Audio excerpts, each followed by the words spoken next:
ତାଙ୍କ ମଶାଣୀରେ ପରା ଘର ମୁଖ୍ୟ ଆବାସ କୈଳାସପୁର ତାଙ୍କୁ ଅଛି ଯଦି ପାଇବାର ଚଢା କଦଳୀ ନଡ଼ିଆ କ୍ଷୀର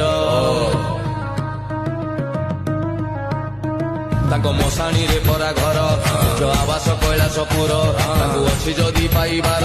ଚଢା କଦଳୀ ନଡ଼ିଆ କ୍ଷୀର ତାଙ୍କ ଭୂତ ଅଟେ ସହଚର ଓ ନାମ ପରା ମହେଶ୍ୱର ତାଙ୍କ ଚାଲ ପିନ୍ଧା ବାବାଟିଏ ସିଏ ବାଉଁଶ ବଳା ଶରୀର ତ୍ରିଶୂଳ ଧରିକି ବାବା କରେ ସଂହାର ତାଙ୍କୁ ଅଛି ଯଦି ପାଇବାର ଚଢା କଦଳୀ ନଡ଼ିଆ କ୍ଷୀର ତାଙ୍କୁ ଅଛି ଯଦି ପାଇବାର ପାଇ ପାରୁଥିବୁ ସମବାର